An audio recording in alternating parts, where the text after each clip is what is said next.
ತೆರಿಗೆ ಬಾಕಿ ಉಳಿಸಿಕೊಂಡ ಮಂತ್ರಿ ಮಾಲ್ಗೆ ಮತ್ತೆ ಬೀಗ. ರಾಯರ ಸನ್ನಿಧಾನದಲ್ಲಿ ಗುರು ವೈಭವೋತ್ಸವದ ಸಂಭ್ರಮ. ಎಲ್ಲ ಸುದ್ದಿಗಳ ಡೀಟೇಲ್ಸ್ ನಿಮ್ಮ ಮುಂದೆ. ನಮ್ಮ ಮೆಟ್ರೋ ವಿರುದ್ಧ ಮತ್ತೊಂದು ಗಂಭೀರ ಆರೋಪ ಕೇಳಿಬಂದಿದೆ. ಮೆಟ್ರೋ ಅಧಿಕಾರಿಯಿಂದಲೇ ಮಹಿಳಾ ಸೆಕ್ಯೂರಿಟಿಗೆ ಲೈಂಗಿಕ ಕಿರುಕುಳ ನೀಡಿರುವ ಆರೋಪ ಬೆಳಕಿಗೆ ಬಂದಿದೆ.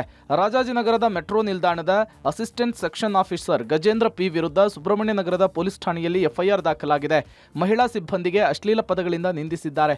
ಅಸಭ್ಯವಾಗಿ ಮೈಕೈಯನ್ನು ಮುಟ್ಟಿ ಲೈಂಗಿಕ ದೌರ್ಜನ್ಯವನ್ನು ಎಸಗಿದ್ದಾರಂತೆ. ಸಹಕರಿಸದ ಮಹಿಳೆಯರಿಗೆ ಬೇರೆ ಕಡೆ ವರ್ಗಾವಣೆ ಮಾಡುವುದಾಗಿ ಬೆದರಿಕೆ ಹಾಕಿದ್ದಾರೆ ಅನ್ನೋದು ಗೊತ್ತಾಗ್ತಾ ಇದೆ. ಸೆಕ್ಯೂರಿಟಿ ಏಜೆನ್ಸಿ ಮಾಲೀಕರಿಂದಲೂ ಕೂಡ ಸಹಕರಿಸುವಂತೆ ಒತ್ತಾಯ ಮಾಡಿದ ಆರೋಪ ಕೇಳಿಬಂದಿದೆ. ಸದ್ಯ ಈ ಎಲ್ಲ ಘಟನೆಗಳನ್ನು ಉಲ್ಲೇಖಿಸಿ ಬಿಎಂಆರ್ಸಿಎಲ್ನ ಹಿರಿಯ ಅಧಿಕಾರಿಗಳಿಗೂ ಕೂಡ ದೂರನ್ನು ಕೊಡಲಾಗಿದೆ. ಸಿಲಿಕಾನ್ ಸಿಟಿಯಲ್ಲಿರುವ ಮಂತ್ರಿ ಮಾಲ್ಗೆ ಮತ್ತೆ ಬೀಗ ಹಾಕಲಾಗಿದೆ. ತೆರಿಗೆ ಪಾವತಿ ಬಾಕಿ ಹಿನ್ನೆಲೆ ಇವತ್ತು ಬೆಳ್ಳಂಬೆಳಗ್ಗೆಯೇ ಮಾಲ್ಗೆ ಬೀಗ ಹಾಕಲಾಗಿದೆ. ಮಂತ್ರಿ ಮಾಲ್ ಬರೋಬ್ಬರಿ 51 ಕೋಟಿವರೆಗೂ ತೆರಿಗೆ ಪಾವತಿ ಬಾಕಿ ಉಳಿಸಿಕೊಂಡಿದ್ದು, ಈ ಹಿಂದೆಯೂ ಅನೇಕ ಬಾರಿ ತೆರಿಗೆ ವಿಚಾರವಾಗಿ ಮಾಲ್ಗೆ ಬೀಗ ಹಾಕಲಾಗಿತ್ತು. ಇದೀಗ ಮತ್ತೆ ಮಂತ್ರಿ ಮಾಲ್ನ ಮುಖ್ಯ ಪ್ರವೇಶ ದ್ವಾರಕ್ಕೆ ಬೀಗ ಹಾಕಿ ಬಂದ್ ಮಾಡಲಾಗಿದೆ. ಮುಂಜಾಗ್ರತಾ ಕ್ರಮವಾಗಿ ಮಂತ್ರಿ ಮಾಲ್ ಬಳಿಕ ಮಾರ್ಷಲ್ಗಳನ್ನ ಹಾಗೂ ಪೊಲೀಸರನ್ನ ನಿಯೋಜನೆ ಮಾಡಲಾಗಿದೆ. ಇವತ್ತು ಮತ್ತು ನಾಳೆ ವೀಕೆಂಡ್ ಇರೋದ್ರಿಂದ ಸಹಜವಾಗಿಯೇ ಹೆಚ್ಚಿನ ಸಂಖ್ಯೆಯಲ್ಲಿ ಜನ ಸೇರಿದ್ರು. ಬಳಿಕ ಅವರನ್ನೆಲ್ಲ ಹೊರಕಳಿಸಿ ಮಂತ್ರಿ ಮಾಲ್ಗೆ ಬೀಗ ಹಾಕಲಾಗಿದೆ.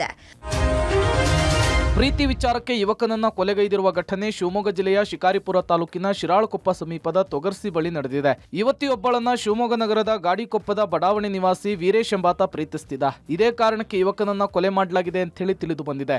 ನಿನ್ನೆ ರಾತ್ರಿ ಯುವಕ ತನ್ನ ಮನೆಯಲ್ಲಿದ್ದಂತಹ ವೇಳೆ ಪರಿಚಿತರು ಫೋನ್ ಮಾಡಿದ್ದಾರೆ. ಫೋನ್ ಬಂದ ಕಾರಣ ಯುವಕ ವೀರೇಶ್ ಸ್ನೇಹಿತರ ಕಾರಿನಲ್ಲಿ ತೆರಳಿದ್ದ.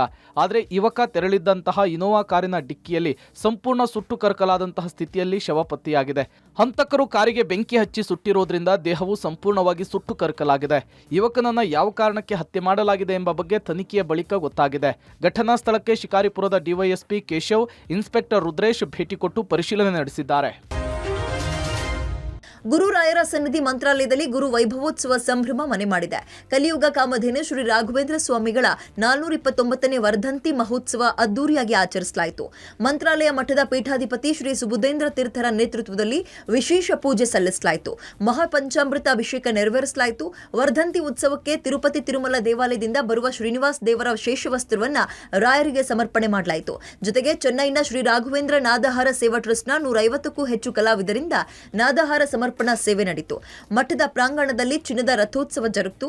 ಸಾವಿರಾರು ಭಕ್ತರು ಈ ಸಂಭ್ರಮಕ್ಕೆ ಸಾಕ್ಷಿಯಾಗಿದ್ದರು. ಕಳೆದ 6 ದಿನಗಳಿಂದ ನಡೀತಾ ಇರುವ ಗುರು ವೈಭವೋತ್ಸವಕ್ಕೆ ಇವತ್ತು ಶಾಸ್ತ್ರೋಕ್ತವಾಗಿ ತೆರೆ ಎಳೆಯಲಾಗಿದೆ.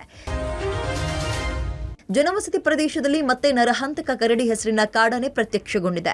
ಬೇಲೂರು ತಾಲೂಕಿನ ಅರೆಹಳ್ಳಿ ಹೋಬಳಿ ವಾಟೆಹಳ್ಳಿ ಗ್ರಾಮದ ಮುಖ್ಯ ರಸ್ತೆಯಲ್ಲಿ ಆತಂಕ ಮನೆ ಮಾಡಿದೆ. ಬೇಲೂರು ತಾಲೂಕು ಭಾಗದಲ್ಲಿ ನಿರಂತರ ಉಪಟಳ ಕೊಡ್ತಾ ಇರುವ ಕಾಡಾನೆಯನ್ನ ಸೆರೆ ಹಿಡಿಯುವಂತೆ ಗ್ರಾಮಸ್ಥರು ಆಗ್ರಹಿಸಿದ್ದಾರೆ. ಈ ಕರಡಿ ಹೆಸರಿನ ಕಾಡಾನೆ ಓರ್ವ ಕೂಲಿ ಕಾರ್ಮಿಕನನ್ನ ಬಲಿ ಪಡೆದಿದ್ದು ಮಾತ್ರ ಅಲ್ಲದೆ 4 ಮೇಲೆ ದಾಳಿ ನಡೆಸಿ ಗಾಯಗೊಳಿಸಿದೆ. ಇಷ್ಟಾದರೂ ಕಾಡಾನೆಯನ್ನ ಸೆರೆ ಹಿಡಿಯದ ಅರಣ್ಯ ಇಲಾಖೆ ವಿರುದ್ಧ ಆಕ್ರೋಶ ವ್ಯಕ್ತವಾಗ್ತಾ ಇದೆ. ಇನ್ನು ಮತ್ತೊಂದು ಕಡೆ ಬೇಲೂರು ತಾಲೂಕಿನ ಮಾಲೂರು ಗ್ರಾಮದಲ್ಲಿ ಮನೆ ಬಳಿಯೇ ಕಾಡಾನೆ ಕಾಣಿಸಿಕೊಂಡಿದ್ದು ಸಿಸಿಟಿವಿಯಲ್ಲಿ ಪುಂಡಾನೆಯ ಚಲನವಲನ ಸರಿಯಾಗಿದೆ. ಅತ್ತ ಚಾಮರಾಜನಗರ ಜಿಲ್ಲೆ ಹನೂರು ತಾಲೂಕಿನ ಮಾರ್ಟಳ್ಳಿ ಗ್ರಾಮದಲ್ಲಿ 10 ಕುರಿಮರಿಗಳನ್ನ ತಿಂದು ತೆಗೆದ ಚಿರತೆ ಕೊನೆಗೂ ಬೋನಿಗೆ ಬಿದ್ದಿದೆ. ಮೇಕೆಯನ್ನ ಭಕ್ಷಿಸಲು ಬಂದಾಗ ಬೋನಿಗೆ ಬಿದ್ದಿದೆ. ಗ್ರಾಮಸ್ಥರು ನಿಟ್ಟುಸಿರು ಬಿಟ್ಟಿದ್ದಾರೆ.